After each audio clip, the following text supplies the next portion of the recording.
still fresh. So recently on YouTube, I was watching a video that was this dude's favorite, most disturbing and subversive movies. And on that list was this one movie, Deadgirl, that I definitely was familiar with, but had never seen. And something about the storyline made me want to check it out. In that video, the guy had mentioned that there was a new 4K Blu-ray release for the 15th anniversary that had just come out from Unearthed Films, so I ended up copying that.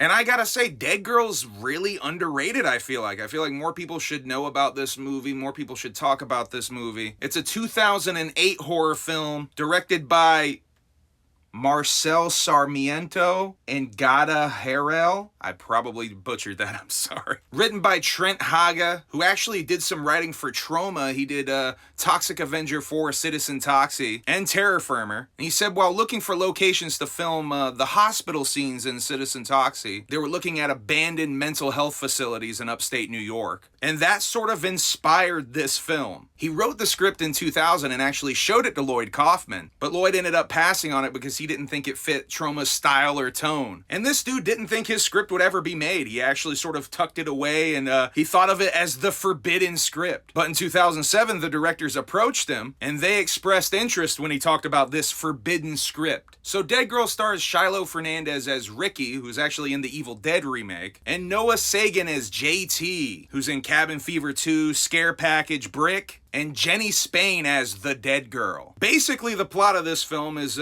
two high school students are kind of skipping school and getting drunk one day, and they decide to do a bit of urban exploring. They go into an abandoned mental hospital, they go down into the basement, they find a secret room that's sort of blocked off, maybe even sealed off, and inside that room they find something that they did not expect, to say the least. A dead girl. She's covered in plastic and chained up to a hospital bed. But then they discover she's not quite dead. And JT expresses his interest in sort of using her as a magazine, as he puts it. Ricky is freaked out and says that they should report the dead girl, but JT punches Ricky and tells him to leave, with rather morbid implications of what JT plans on doing with the dead girl. Now, I'm not gonna say too much more than that. It's a really interesting movie when it comes to the dynamics of friendship, about the power dynamics in friendships and relationships, peer pressure even, and even rejection, I would say, about people who embrace their darkest desires and the people who maybe suppress them. This movie has a reputation of being disturbing, and there is some fucked up shit in it, I can confirm. But I liked it a lot. I would definitely recommend